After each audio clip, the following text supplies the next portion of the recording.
Hello, everybody. Welcome to 4-H Coordinator Coffee on this Friday, April 2nd. We are very happy to have you here today, and we are talking about success.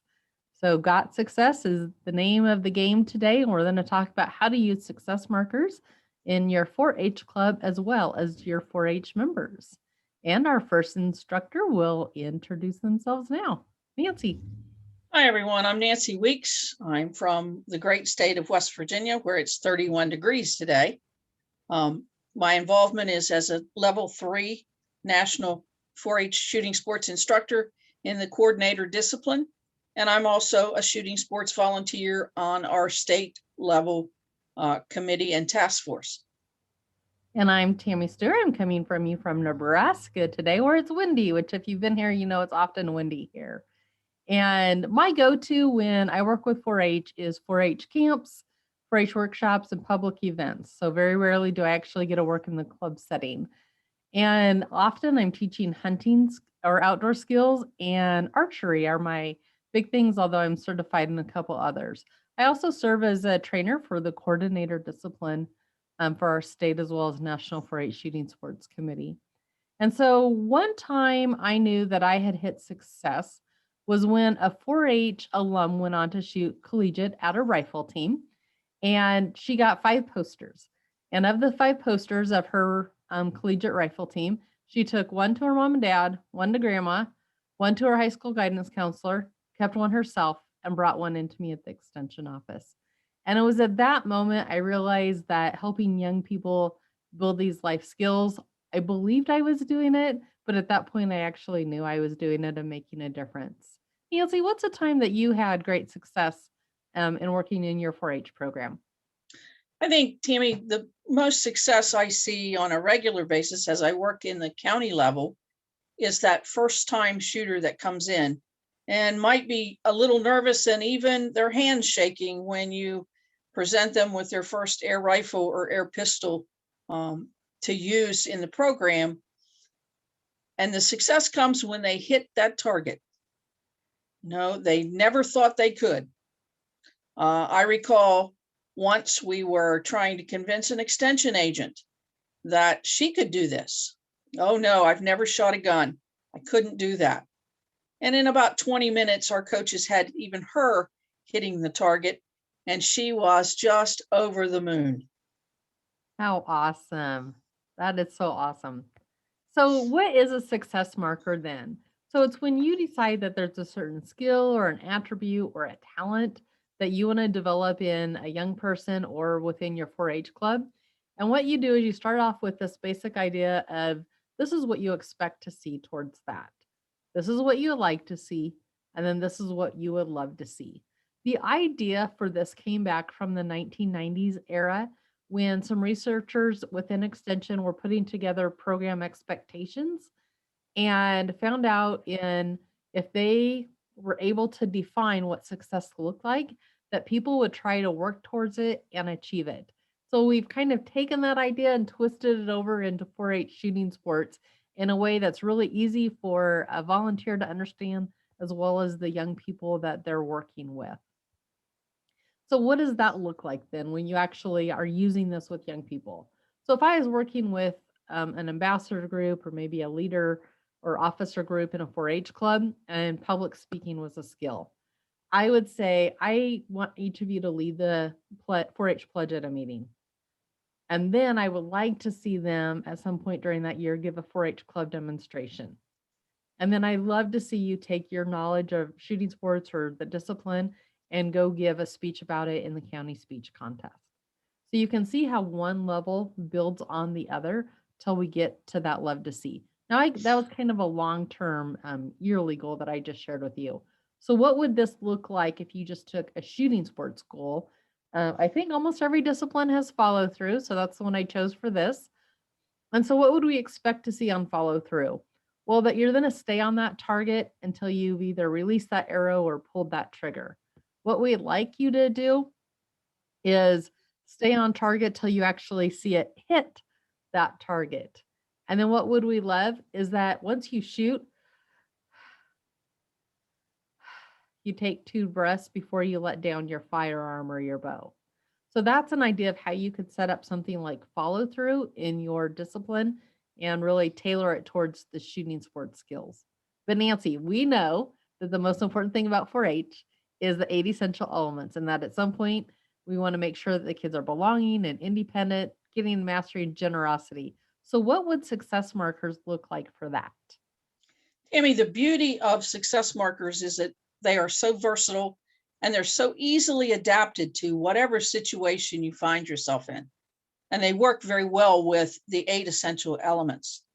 When we look at belonging and we want to create that sense of comfort and a feeling of warmth, and this is my safe place, I look towards the coaches or the adult volunteers in the program, and these success markers are aimed at them more than it is at the youth.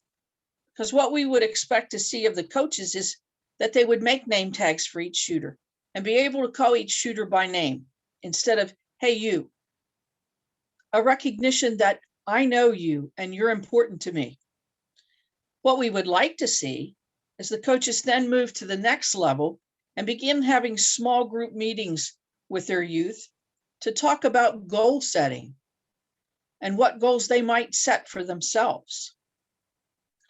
And the third level, as we move up the stairway or the ladder in success markers, we would love to see that the coaches would meet one-on-one, 1-to-2 with the participants to look at individual plans for their goals and how they might accomplish meeting their goals. And that really builds that whole research around that caring adult and helping the adult know how to be caring, it sounds like. Is that where you're going with this? Absolutely. You know, a lot of times we have adults that are very skill specific.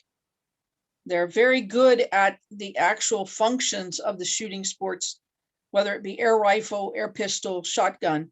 They're excellent. But I want to see us build that other aspect into the program of creating an environment where children feel like and youth feel like they belong. Awesome. So then the next part of the 80 essential elements leads towards independence. So what would your success markers look like for that?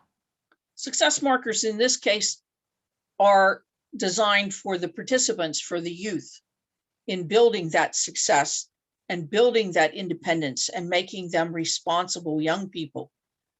You know, we would expect to see them come to the practice sessions on time and bring with them the equipment that they need, not depending on someone else to fulfill their needs. We would like to see them arrive for practice in time, not only to make sure they have what they want, but to make sure that they're set up and ready to go and that they're not making others wait for them to get ready.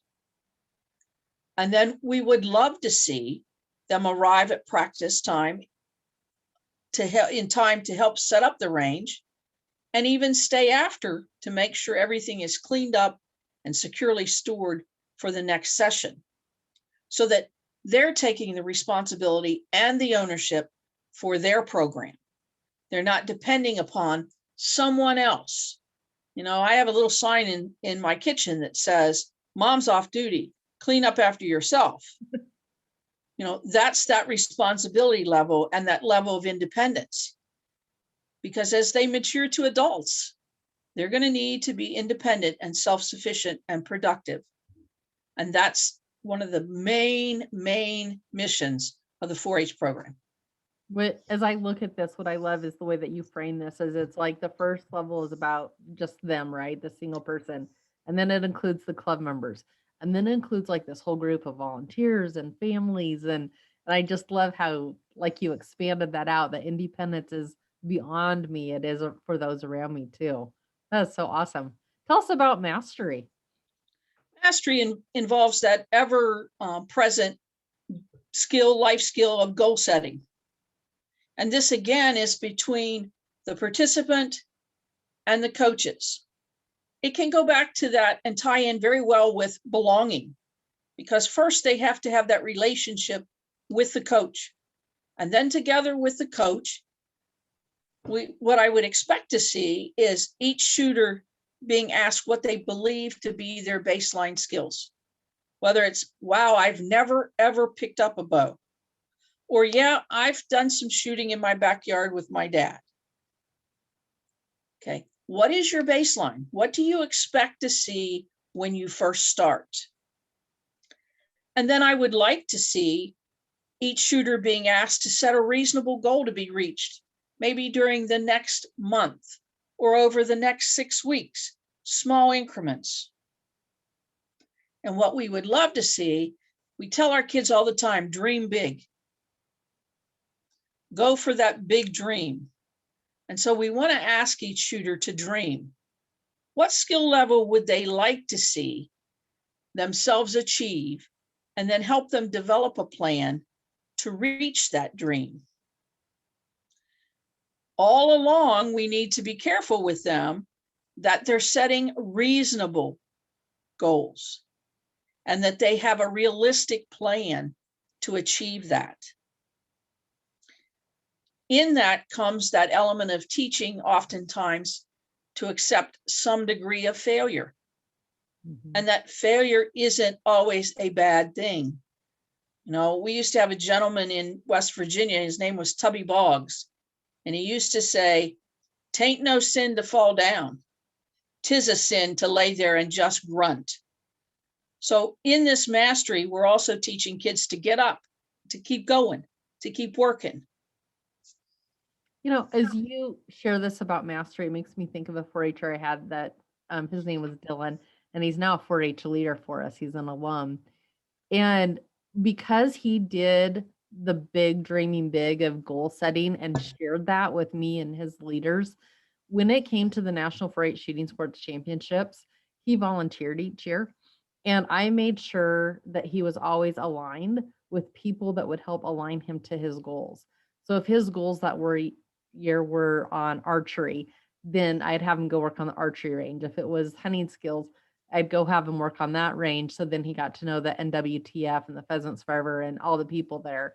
And so there's a lot of power in that idea of dreaming big and knowing, right, as you're setting these success markers, what those are. So now that we have that mastery, what does the fourth element of generosity look like in working with success markers? Again, this is tied to the club member or the county level member who's participating in the program, but it also is there for the adults to pay attention to, because I think as a society, we forget sometimes when we're teaching a skill that we also need to be teaching these life skills of generosity. So what I would expect to see is that they would be willing to share equipment and supplies with others in the club. Now, I understand with COVID and some of the restrictions that we're under now that, you know, sanitizing equipment and things like that might present some stumbling blocks in this area of generosity. But I think with some wise planning and some good strategies, we can overcome those. What I would like to see then, as they move up, as they mature, that the experienced shooters would start serving as mentors and or peer buddies to new shooters, sharing their skills, sharing their time, sharing their talent, because it's more than just, I'm here to shoot. Generosity involves sharing of time, talent, and treasures. And so then what I would love to see is for them to be willing to share your time and experiences with others in your group who need that little extra coaching. You're not just there to shoot for you. If you see somebody next to you struggling, stop, provide them a little bit of coaching, some peer-to-peer encouragement. And some examples of, you know, when I first started, this happened to me. Here's how I got around it. This is what I would like to see you do. Very good. This is such great information to think about all the different ways we can use success markers. One of the ways that I've used them in the program is in a workshop setting. This is a picture of our last 4-H Shooting Sports Ambassador training where we bring in young people and the ambassadors actually have a camp for them. And at each of our camps, we have these success markers. And so you can see as you read through these that there's a good chance that you'll be able to pick out the independence, the generosity, the mastery, and the belonging. So it says, let each person have a chance to talk. Again, that's under the expect to see. And then if you go under the like to see, you take that skill to the next level. Tell others what you like about them, encourage them to keep working hard to learn. And then at the love to see is learn others' names and call them by their name, right? Those all go back to belonging. So at the beginning of the workshop, we have these posters made up all summer long, and this is where we start. And we share this at the very beginning of the day so the young people know what they're striving for. There was a young man, we were doing a fishing workshop, and he was having a hard time staying on task because he was helping everybody else. And I'm like, dude, you need to like go do your fishing lure. And he goes, but I thought you would love to see me help other people. And so they actually started using that expect to see, like to see, love to see language. It was I'm like, "Oh, you are doing what I said, but you still need to do your own project." So, um, and then we moved to virtual programming. And it's like, wow, now what does these success markers and the 80 essential elements look like? And so you can see we broke it down a little bit differently. So we had it under belong, under independence, mastering, and generosity. And so letting each person have a chance to talk, learn each other's names. That's all we expected there at the virtual program. And then going up to being generous. What it was really interesting when we did the post survey on this one, generosity was the hardest thing we had to encourage and teach during virtual workshops. And the youth rated everything else pretty high. But with that, that's the one that we're still in that kind of 75 to 80%. But with the other traits, we are up in that almost 90 to 100%. So, and yes, I'm more than happy to share out these posters if you would like to use them. I'll get them to the webmaster and ask him to put those up. Um, so this is kind of the format of the success markers when I go to hang them up on the wall. And what I do is I laminate it so then I can just write the skill with a dry erase marker on it. And then what I want under expect to see, like to see, love to see. And this is a handout that is on the website already that you can go ahead and use. And it's with the slides from today. So here you can see a situation. This was our last instructor training that we did, our statewide. And you can see where I just hang them on the wall. And so the one over on the right-hand side says create belonging. And again, with adults, I don't read these out loud. I just have them on the wall and let the adults absorb, I guess, through osmosis. And so you can see where it talks about, speak out 7 times and take your time and share during your debrief. And over on the left-hand side is when we did our STEM activity at the adult leader training where they built a tower. And so you can see the expect to see was to build a tower, and then like to see was use the engineering process, and then the love to see was draw conclusions and share with other people. And so simply just by hanging them on the wall or wherever you're signing in for practice with youth, they can start getting used to what is the success my coach wants me to see here at 4-H tonight or today, whenever you practice. So just in review then, how do you go about setting up success markers? First, you determine what is that outcome you want from young people. Is it sportsmanship? What does that look like? What's the basic thing that they need to do to start showing they're moving towards that success? What would be the next higher level? And then fourth, what would be the awesome thing that youth are doing that is going to reach that skill or attribute? Often when there's something missing in the 4-H program, then what I do is I go back to the life skill wheel. You can go to the thriving model, whatever research base you're using for your 4-H club. But this afternoon, I'm having a survivor camp for our 4-H junior leaders. And so leadership and teamwork are the two attributes that we're doing success markers. And so expect to see is that you're going to be a part of each of the survivor challenges out there. Like to see is that you're going to bring along other people with you. Love to see is that you're going to make everybody a stronger leader through each challenge and bring out everybody's talents that they have. So again, you can go back to this life skill wheel and say, where do I need? What do we need conflict resolution in our club? Do we need to accept differences? Ooh, disease prevention. Are they understanding how to clean equipment? And then again, you can write that out in your success markers. So we are wrapping this up and getting ready for questions. So if you have any questions, get ready to put them in the chat. For the first couple minutes, we'll go ahead and leave the recording on. And then we'll go to our second cup where we turn off the recording and we can have more discussion and questions that you would prefer not to be recorded. But before we take on questions, just a reminder that our next coordinator coffee is Friday, May 7th. And we have a special guest joining us, Steve Pritchard, who serves as the National Match Director. And this is going to be a walkthrough of the National 4-H Shooting Sports Championships. What is that like for coaches? What is it like for competitors? And so our theme is Got Champions. And hopefully most of you know by now that the championships is planned to go in June as planned with the dates that are out there. So with that, let's go ahead and take any questions or comments that people have about success markers.